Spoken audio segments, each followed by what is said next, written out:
भ्रष्टाचार और paper leak के मुद्दे पर सचिन पायलट की जन संघर्ष यात्रा लगातार राजधानी जयपुर की तरफ बढ़ती जा रही है। हम अभी उसी यात्रा के बीच से एक गाड़ी है जहां पर कुछ महिलाएं सवार हैं। महिलाओं की अच्छी संख्या सचिन पायलट की इस जन संघर्ष यात्रा में देखी जा रही है। इन महिलाओं के मन की बात को जानेंगे, टटोलेंगे कि आखिर राजस्थान की महिलाओं के बीच में, गांव देहात की महिलाओं के बीच में क्या चल रहा है। क्या नाम है आपका?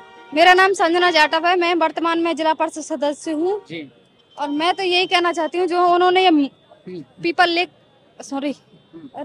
बोलिए जो ये भ्रष्टाचार के खिलाफ उन्होंने मुद्दा उठाया वो सबसे अच्छा है, क्योंकि जो देखो जो समाज में कई चार ये भ्रष्टाचार हो रहे हैं, कई इतने बुरे वो हो रहे हैं, माहौल खराब हो रहा है और उन्होंने किया है तो अपने युवाओं को एक अच्छा वो है कि मतलब संदेश दिया है कि अब तक कोई भ्रष्टाचार हो तो हम उसके खिलाफ अच्छी से अच्छी कार्रवाई कर सके, जिससे और लोगों को न्याय मिल सके, जनता राहत हो हर चीज में। और देखो उन्होंने जो नारी शक्ति के लिए सबसे बढ़ावा दिया है हर चीज के लिए, तो मेरा तो यही मानो उनको मजबूत करें और वो जिन्होंने संघर्ष किया है तो वो उनको मतलब। आप कौन सी पार्टी से हैं? मैं कांग्रेस पार्टी से हूँ।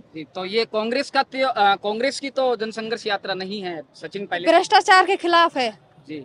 तो क्या लगता है आपको कि ये कांग्रेस सरकार के खिलाफ ही है?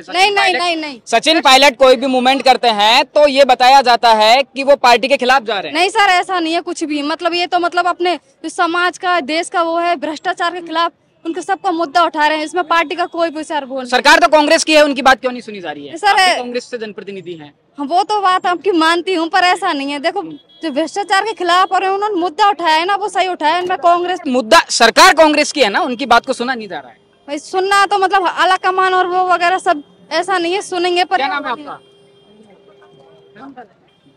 मैं जोधपुर से हूँ, पूर्व पार्षद हूँ और अभी डीसीसी की महासचिव हूँ।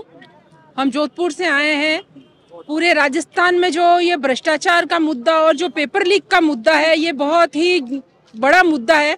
इसे हल्के में ना लिया जाए और सरकार है जो, सरकार को ये सोचना चाहिए कि सचिन पायलट साहब ने जो मुद्दा उठाया युवाओं के लिए है, भ्रष्टाचार के खिलाफ मुद्दा है, तो इस पे जल्द से जल्द कार्रवाई की जानी चाहिए। वसुंधरा जी ने जो घोटाले किए उसके लिए सचिन पायलट साहब और गहलोत साहब दोनों ने मिलकर बोला था कि हम सरकार में आते ही पहले उन लोगों पे कार्रवाई करेंगे जिन्होंने मतलब गलत तरीके से जो खान आवंटन किया है, भूमाफियाओं को पनपाया है। बात तो सुनी नहीं जा रही है सचिन पायलट की। जब उन्होंने प्रेस कॉन्फ्रेंस की तो ये बताया था कि उन्होंने मुख्यमंत्री को लेटर लिखे हैं, उसका जवाब तक नहीं मिला। मेरा तो यही कहना है आप सभी लोगों से कि गैरों पे करम अपनों पे जुल्म, ये जाने वफा ये सितम न कर। क्या अशोक गहलोत सितम कर रहे हैं सचिन पायलट? चाहे कोई भी सितम कर रहा है, ये सितम हो रहा है और ये भ्रष्टाचार के खिलाफ मुद्दा उठाया जा रहा है। ये सचिन पायलट साहब ने जो मुद्दा लिया वो युवाओं के लिए है, वो भ्रष्टाचार के खिलाफ मुद्दा है।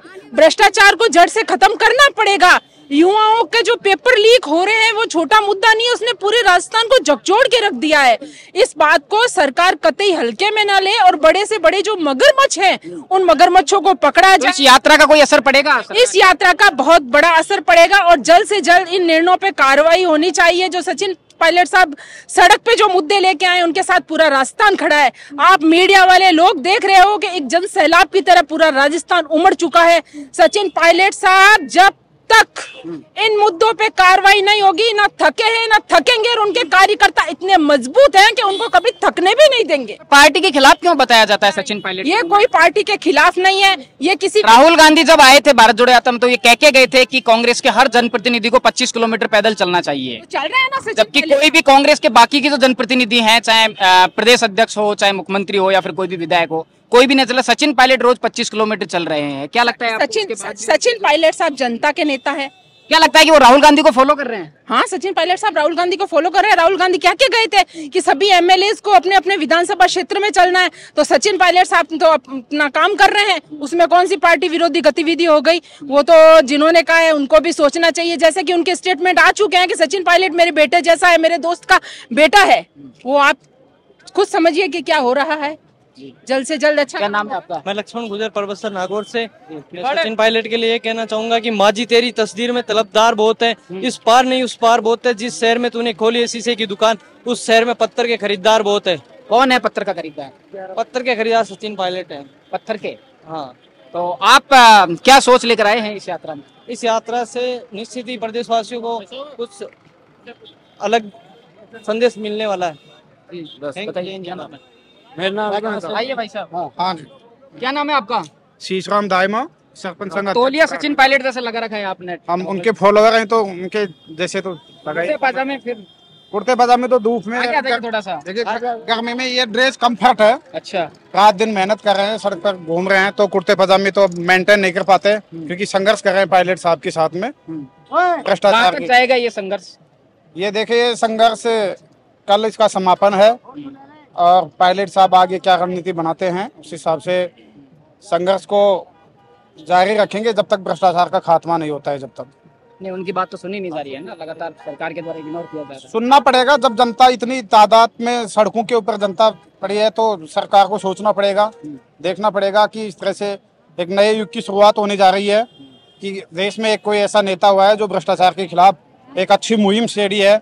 आज देखिए आप कितने युवा, नौजवान, बुजुर्ग, महिलाएं पूरे राजस्थान से 36 कौम के जो लोग इस मुहिम में छिड़े हुए हैं और इस चीज़ की जरूरत भी थी कि आज देखिए गरीब तबके के लोग और किसान परिवार से मजदूर जो लोग मेहनत करते थे, जिनके बच्चे यहाँ पढ़ते थे, पिताजी दिल्ली में पलदारी करता है, बेटे को खर्चा बेचता है और जब पेपर होता है तो लीक हो जाता है, तो उन परिवारों पे क्या बीती किसकी कमी मानते हैं आप ये जो पेपर लीक ये से हो रहा है? आरपीएससी के एक आरपीएससी क्या, ये तो पूरे तंत्र की कमी है कहीं ना कहीं। भाई आज एक चीज बताओ कि ऐसे लोगों को किस आदमी ने नियुक्ति दी है, किनका संरक्षण मिल रहा है, ऊपर कोई ना कोई उस आदमी के पीछे है। तो जब तक इस चीज को खोद के नहीं निकालेंगे तब तक ये नष्ट नहीं होने वाली है और इसी तरह से युवाओं के भविष्य अंधकार में पड़ता रहेगा। इसलिए आज राजस्थान का युवा पायलट साहब के साथ में खड़ा है। चुनाव में लगता है आपको कि राजस्थान के युवाओं की सबसे बड़ी भूमिका रहेगी? बिल्कुल सर, राजस्थान के युवाओं की बिल्कुल सबसे बड़ी भूमिका रहेगी और सचिन पायलट साहब के साथ में है राजस्थान का पूरा युवा 36। सचिन पायलट को अगर कांग्रेस में चुनाव में नेतृत्व नहीं दिया गया, क्या लगता है कांग्रेस इस चीज का खामियाजा भुगतना पड़ेगा, सब पार्टी को देना पड़ेगा। अशोक गहलोत बार बार दावा कर रहे हैं कि इस बार वापस से सरकार कभी पहले ही नहीं आई तो अब आगे कैसे क्या संभावना कर सकते हैं अपन। पहले 22 सीटों से 102 सीटें लेके आए हैं, पायलट साहब ने मेहनत की है सड़क पे। आज आप देखिए 45 डिग्री तापमान में पायलट साहब सड़कों के ऊपर चल रहे हैं, तो कोई खुद के लिए थोड़ी चल रहे हैं, ये देश के युवा हैं, युवाओं के भविष्य के लिए लड़ाई लड़ रहे हैं, वो खुद के लिए लड़ाई नहीं लड़ रहे हैं। ये है मेरा। तो अगर नेतृत्व नहीं दिया गया तो क्या कदम होना चाहिए सचिन पायलट? अब ये तो आगे तो पायलट साहब देखेंगे, बाकी अब ये तो सोचना पड़ेगा। अगर जैसे संघर्षवान और ऊर्जावान नेता जो एक गरीब और आम किसान के लिए लड़ाई लड़ रहा है, उसको नेतृत्व तो देना ही चाहिए। राजस्थान से जुड़े तमाम मुद्दों को जानने और समझने के लिए जुड़े रहिए। धन्यवाद।